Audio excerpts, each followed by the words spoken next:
అందరికీ నమస్కారం. ఏ నోటితో అన్నాడో కానీ చాలామంది మనసులో ఉన్న భావమే ఈ పివి సునీల్ కుమార్ అనేది దళితులు కాపులు కలిసి ప్రయాణం చేస్తే ఎప్పటి నుంచో పాతుకుపోయిన అగ్రవర్ణాలు ఏమీ లేదు, అగ్రవర్ణాలు బాగుంకు చచ్చింది కూడా ఏమీ లేదు. కాకపోతే కమ్మవారు రెడ్లు ఉమ్మడి రాష్ట్రంలో కానీ ఇప్పుడు ప్రజెంట్ విడిపోయిన తెలంగాణ ఆంధ్రప్రదేశ్ రాష్ట్రాల్లో కానీ వాళ్ళే వెళ్తున్నారో, వాళ్ళ సామాజిక వర్గాలే అధికారంలో అగ్రస్థానం లేకపోతే మేజర్ పోర్షన్ వాళ్ళే పట్టుకుపోతున్నారు. కాబట్టి ఈ కలిపి ప్రయాణం చేస్తే బాగుంటుంది. కాపులు ముఖ్యమంత్రి తీసుకోవచ్చు, లేకపోతే మేమేమో ముఖ్యమంత్రి తీసుకుంటాం, లేకపోతే మా హర్ష కుమార్కి ఇవ్వండి, మా వాళ్ళకి ఇవ్వండి, జడా శ్రవణ్ కుమార్కి ఇవ్వండి, లేకపోతే వీళ్ళకి ఇవ్వండి, వాళ్ళకి ఇవ్వండి అని చెప్పి ఏదో 4-5 పేర్లు ఆయన విజయ్ కుమార్కి ఇవ్వండి అది ఇది అని చెప్పి సజెస్ట్ చేశాడు ఆయన సునీల్ కుమార్. ఆయన ఇంకా సర్వీస్లో ఉన్నాడు.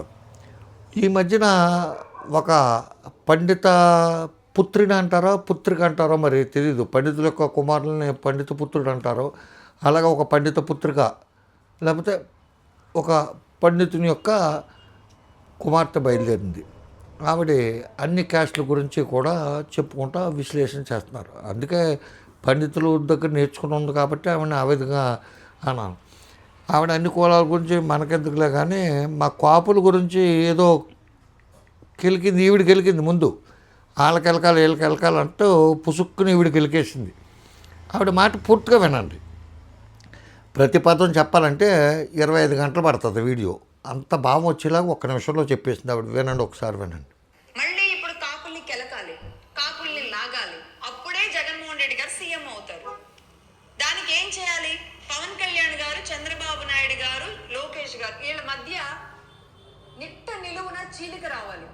2014 నుంచి 2019 మధ్యలో ఏం జరిగిందో ఫస్ట్ ఈ ముగ్గురిని విడగొట్టాలి. BJP, Janasena, TDP.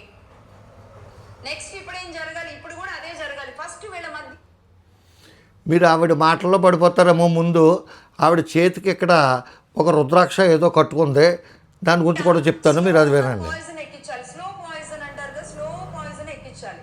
అది కాస్త అది అది పాయిజన్ పర్సంటేజ్ పెరుగుతూ ఉండగానే ఇలాంటి ఉద్యమాలు ఒకటి పుట్టాలి.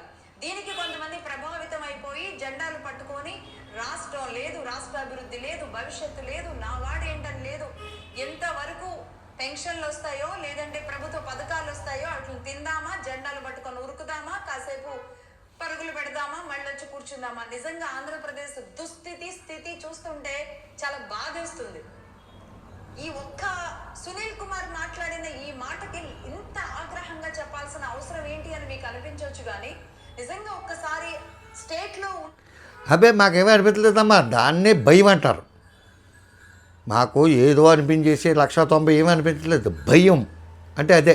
చెప్పమ్మా, చెప్పు, నువ్వు చెప్పు. మనిషిగా రేపు నా భవిష్యత్ ఏంటి, నా రాష్ట్రం ఏంటి, పక్కన ఉన్న తెలంగాణ ఎలా ఉంది, ఇటు ఉన్న తమిళనాడు ఎలా ఉంది, కర్ణాటక ఎలా ఉంది, మహారాష్ట్ర ఎలా ఉంది, మన చుట్టూ ఉన్న రాష్ట్రాలు ఎలా డెవలప్ అయి ఉన్నాయి, మన పరిస్థితి ఏంటి అనేది ఏ మాత్రం కూడా సోయ లేకుండా ప్రజలు మారిపోయేలాంటి పరిస్థితులు మళ్ళీ మొదలవుతున్నాయి. కాబట్టి చాలా జాగరూకతతో ఉండాల్సిన అవసరం ఉంది. ఇది ప్రజలలో పెడుతున్న చిచ్చు, కులాల మధ్య పెడుతున్న చిచ్చు రేపు ప్రాంతాల మధ్య కూడా మళ్ళీ రగిల్చే అవకాశాలు ఉంటాయి. అప్పుడు జగన్మోహన్ రెడ్డి గారు 3 ప్రాంతాలను విభజించి ఇలా ప్రాంతాల వారీగా చేశారు. ఇక్కడ జగన్మోహన్ రెడ్డి గారిని టార్గెట్ చేయడం నా ఉద్దేశం కాదు. ఇప్పుడు ఆయన ప్రతిపక్షంలో ఉన్నారు, ప్రజలు తీర్పు ఇచ్చేశారు, ఆయన ప్రతిపక్షంలో ఉంచారు. అయినా ఇప్పటికీ ఆయన సైలెంట్ గా ఉన్నారంటేనే ఇంకా డేంజర్. ఆయన పదవిలో ఉంటేనే బెటర్ అన్నంతగా ఉంది పరిస్థితి. ఎందుకంటే ఆయన ఏం చేయరు, ఎవరు చేయాలో వాళ్ళు చేస్తూ ఉంటారు, ఎవరు ముందుకు రావాలో వాళ్ళకి వస్తూ ఉంటారు. కాబట్టి ఈరోజు కాపుల్ని చీల్చాలి, మాలల్ని కాపుల్ని కలపాలి, ఈ ఓటు బ్యాంక్ అంతా ఒకవైపు చేరాలి. ఇప్పటి నుంచి ఇదండి, ఈ మాట కోసమే నేను ఈ కథ అంతా వినిపించాను వీడి చేత. మాలల్ని కాపుల్ని చేర్చాలి. ఈ వీడు మాట్లాడిన మాటలో మనకు అర్థం కానిది, సునీల్ కుమార్ అనే ఆయన ఐపీఎస్ ఆఫీసరు, సర్వీస్లో ఉన్నాడు, ఆయన సస్పెన్షన్లో ఉన్నాడు.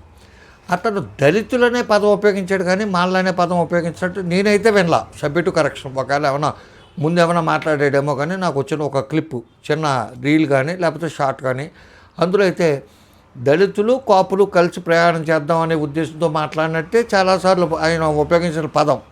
కాకపోతే ఆయన చెప్పిన వ్యక్తులు మనలా ఉండొచ్చు. ఆ జడా శ్రవణ్ కుమార్ కానీ, లేకపోతే హర్ష కుమార్ కానీ, ఇంకొకరు కానీ చాలామంది కుమారులే ఉన్నారు అందరూ కూడా.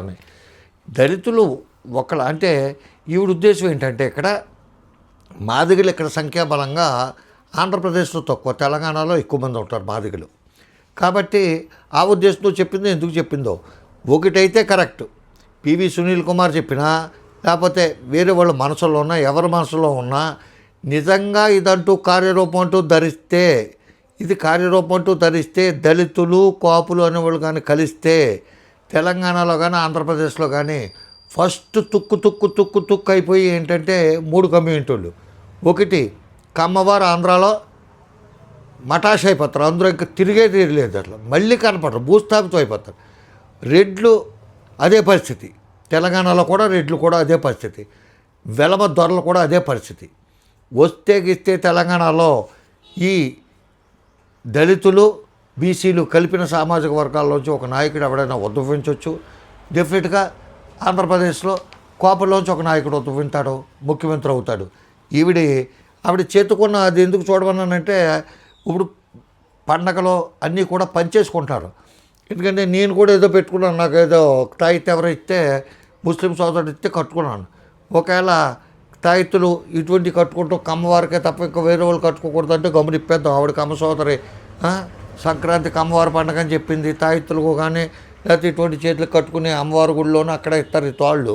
అవి ఏదో తెచ్చుకుని శ్రీశైలం వెళ్ళినప్పుడు లేకపోతే బ్రహ్మరాంబ మల్లికార్జున స్వామి దగ్గరికి వెళ్ళినప్పుడు ఇటువంటి తెచ్చుకుని కట్టుకుంటూ నాకు చిన్నప్పటి నుంచి ఒక అలవాటు. మెడలో కూడా కాశీతాడు అంటారు, మీరు చిన్నప్పుడు చూసుకుంటారు, ఈ మధ్య ఎవడో పెట్టుకోవట్లేదు. ఇదిగో కాశీతాడు ఇటువంటివన్నీ వేసుకుంటూ నాకు ఒక అలవాటు పెచ్చ. ఆ గుడివాడ ఎమ్మెల్యే వేసుకునేవాడు, మాజీ ఎమ్మెల్యే, ఇప్పుడు ఎమ్మెల్యే కాదులండి, ఆ కొడాలని అని అతను కమ్మ ఎత్తరే. కాబట్టి ఒకవేళ ఇవన్నీ కమ్మవారే వేసుకోలేమో అని చెప్పి ఒక డౌట్ వచ్చింది ఆవిడ మాట్లాడుతుంటే. ఆవిడ అంటుంది కాపులు కలకాలి, కాపులు రాగాలి అని చెప్పి దాని కంటిన్యూషన్లో కాపు ఉద్యమం అని చెప్పి ముద్రగడ పద్మనాభ గారు బయలుదేరతాడంట. కాపుడు కాపు ఉద్యమం అని చెప్పి బయలుదేరితే నీకు బాధ ఏంటమ్మా, నాకు అర్థం కావట్లేదు. సరే నీ ఇష్టం, నువ్వు పెద్దదానివు, పండితులు వంశం నుంచి వచ్చిన దానివు, కమ్మోరు అమ్మాయివు, కాబట్టి నువ్వు పండిత పుత్రుకు, కాబట్టి పండిత పుత్రుల్లో ఇలాగే చెప్పేవారు కాబట్టి నువ్వు కూడా అలాగే చెప్తున్నావు. వీళ్ళ మధ్యన చంద్రబాబు నాయుడు, పవన్ కళ్యాణ్, లోకేష్ మధ్యన చీలికి తేవాలని, చీలికి తేవటం గీలికి తేవటం ఏమీ కాదు. వాళ్ళు రగిలిపోతూ ఉన్నారు కార్యకర్తలు, వాళ్ళు ఏమీ చీలికి తేత కాదు, తిప్పి నేలకేసి కొట్టేస్తారు. అయినా పార్టీని జనసేన ముచ్చుతానికి ఎవరో అక్కర్లేద్దమ్మా. పవన్ కళ్యాణ్ మాటలు ఈయన వాళ్ళ అన్నయ్య గారు ఒక ఆయన ఉన్నారు నాగబాబు గారు, వాళ్ళిద్దరూ సరిపోతారు. స్లోగా పాయిజన్ ఎక్కించడాన్ని స్లో పాయిజన్ ఎక్కించడం అంటారంట. కాలితో నడిచిన నడకనే ఇదేదో అంటారేంటి, పాదాలతో నడిస్తే పాదయాత్ర అని చెప్పి షర్మిల్ గారిని ట్రోల్ చేసేవారు. అలాగే ఇప్పుడు స్లోగా పాయిజన్ ఎక్కించడాన్ని స్లో పాయిజన్ అంటారని చెప్పి మీరు చెప్తారు. ఇకపోతే మీకు ప్రత్యేకించి కాపుల మీద ఉన్న దుర్మార్గమైన అభిప్రాయం నీట్గా తయారవి జుట్టు నీట్గా దువ్వుకొని సరి చేసుకుంటూ మెత్తగా అనర్గళంగా ఆవేశపడిపోకుండా చాలా మెత్తగా మీరు మాట్లాడిన మాటలనే స్లో పాయిజన్గా భావించవచ్చు. మీరు మాట్లాడిన మాటలు చూస్తుంటే మీకు వయసులో మరి పెద్దోడో చిన్నోడో తెలియదు, తమ్ముడే అవుతాడేమో. ఎందుకంటే మీరు 23 సంవత్సరాలు బట్టి ఎప్పటి నుంచో ఇందులో జర్నలిజం ఫీల్డ్లో ఉన్నారు కాబట్టి. ఆ రాజేష్ మహాసేన అంటే కూడా గుర్తొచ్చాడు. అతను కూడా చెప్పి అన్ని తప్పుడు మాటలైనా సరే మెత్తగా ఇట్లాగే చెప్తాడు మీలాగే. ఏంటంటే ప్రభుత్వ పథకాలు తిందామా, జెండాలు పట్టుకుని ఉరుకుదామా, పరుగులు పెడదామా, మళ్ళీ వచ్చి కూర్చుందామా. మీరు ఎవరిని ఉద్దేశించి అన్నారండి ఆ మాటలు? ఆ తప్పుడు మాటలు, ఆ తప్పుడు ప్రేలాపన, ఆ నీచమైన మనసుతో వచ్చిన నీ ప్రేలాపన ప్రత్యేకించి పవన్ కళ్యాణ్ గారు కూడా జనం కార్లు కూడా పరిగెడతారు. ఎప్పుడైనా లోకేష్ కూడా పరిగెడతాం చూసారా మీరు? లేకపోతే చంద్రబాబు నాయుడు కూడా పరిగెడతాం చూసారా మీరు? అలా వస్తారా డబ్బులు ఇవ్వకుండా, మందు పోయించకుండా, పలాపట్లాలు ఇవ్వకుండా? ఆ క్రేజీ ఇద్దరికి ఉంది తెలుగు నాట. జగన్మోహన్ రెడ్డికి పవన్ కళ్యాణ్కి వస్తారు. అర్థమైందా? మీరు జగన్మోహన్ రెడ్డి కాదంటారు, కాదని అన్నా సరే జగన్మోహన్ రెడ్డి అభిమానిగా నేనైతే పవన్ కళ్యాణ్కి వస్తారని చెప్పి నేనైతే ఒప్పుకుంటాను.